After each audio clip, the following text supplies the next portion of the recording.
The Chinese Revolution, a seismic event that reshaped the world's most populous nation and sent shockwaves across the globe. It promised equality, freedom and prosperity for all. But who really reaped the rewards of this monumental upheaval? The Chinese Revolution was not a single event, but a series of interconnected struggles that spanned decades.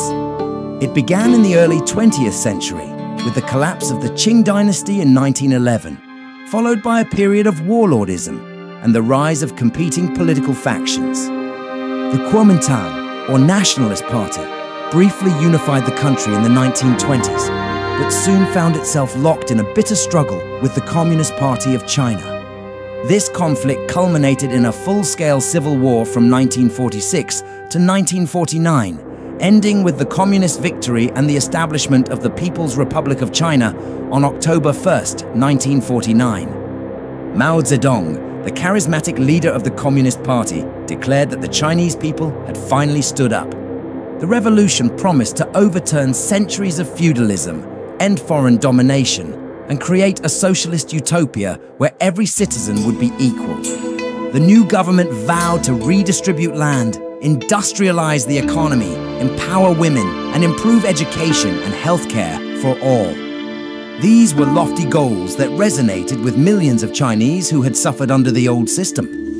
In the years following 1949, China underwent dramatic changes. The government implemented widespread land reform, confiscating property from landlords and redistributing it to peasants. It launched massive industrialization campaigns, most notably the Great Leap Forward from 1958 to 1962. The state took control of the economy, collectivized agriculture, and mobilized the population for rapid development. But who were the real beneficiaries of these sweeping changes? To answer this question, we need to look beyond the rhetoric and examine the actual outcomes for different groups in Chinese society. At the top of the list of beneficiaries was undoubtedly the Communist Party leadership. Mao Zedong and his inner circle gained unprecedented power and control over the country. They enjoyed privileges and luxuries that were unimaginable to ordinary citizens, living in secluded compounds and having access to the best food, healthcare and education for their families. The revolution replaced one elite with another, with party membership becoming the new ticket to power and influence. The military, particularly the People's Liberation Army, also emerged as a major beneficiary. It gained significant political influence and economic power. The army was not just a fighting force, but also became deeply involved in economic activities, running factories, farms, and various enterprises. Military leaders enjoyed high social status and material benefits. Urban workers and industrialists saw mixed results. On one hand, the revolution brought job security, social welfare benefits, and improved working conditions for many urban workers. The Iron Rice Bowl system guaranteed lifetime employment and basic necessities. However, personal freedoms were severely curtailed, and the ability to change jobs or pursue individual career aspirations was limited. As for industrialists, while some were initially co-opted into the new system as managers of state-owned enterprises, many eventually lost their wealth and status during waves of nationalization and political campaigns. The impact on peasants and rural populations was complex and varied over time. Initially, many peasants benefited from land reform, receiving their own plots to cultivate. However, this was short-lived as collectivization soon followed.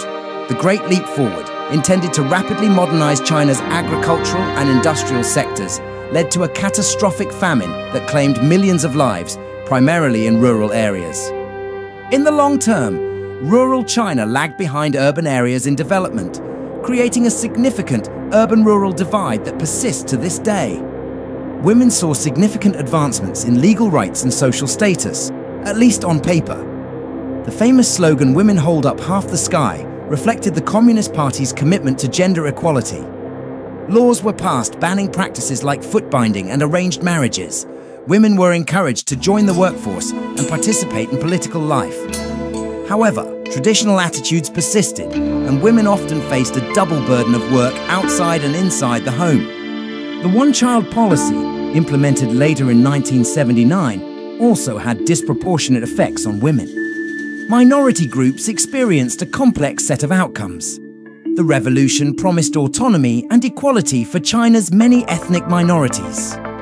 In some ways, it delivered, with minority languages and cultures receiving official recognition and support.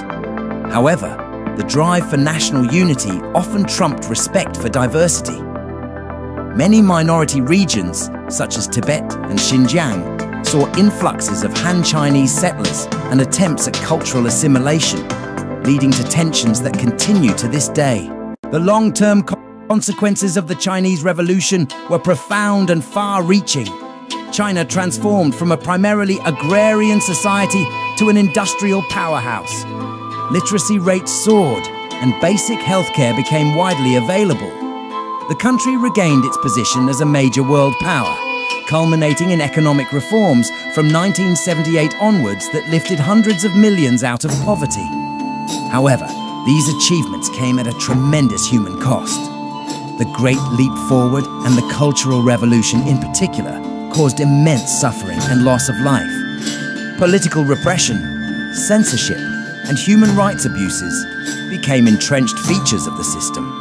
The revolution's promise of equality remained largely unfulfilled, with new forms of inequality emerging based on party membership, urban-rural divides, and access to education and economic opportunities. Critically analysing who truly benefited versus who suffered reveals a nuanced picture. The revolution undoubtedly improved living standards and opportunities for millions of Chinese citizens, particularly when compared to the poverty and instability of the pre-revolutionary period. Basic needs like food, shelter, and education became more accessible to the masses. China's global standing improved dramatically, instilling a sense of national pride in many citizens. However, these gains were not evenly distributed. The party elite and those with connections to power benefited disproportionately.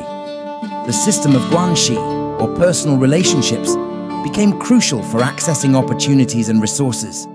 Corruption, while officially condemned, became endemic at all levels of government and business. Moreover, the cost in terms of personal freedoms was enormous. The right to free expression, religion, and political dissent was severely curtailed. Millions suffered during political campaigns and purges. The revolution's goal of creating a classless society ironically resulted in new forms of social stratification. The Chinese Revolution's legacy is one of profound contradictions. It propelled China from a weak, divided nation to a global superpower. It brought literacy, basic healthcare, and modernization to hundreds of millions. Yet it also created a system of authoritarian control that continues to prioritize stability and party rule over individual rights and freedoms. In conclusion, the real beneficiaries of the Chinese Revolution were not a monolithic group, but rather a changing cast of actors over time. The party leadership and military consistently reaped rewards, while the fortunes of workers, peasants, women, and minorities fluctuated with shifting policies and economic conditions. The revolution's impact on China and the world is undeniable, but its promise of universal benefit and equality remains unfulfilled. As China continues to evolve in the 21st century, the complex legacy of its revolution continues to shape its path forward, leaving historians and citizens alike to grapple with its multifaceted outcomes.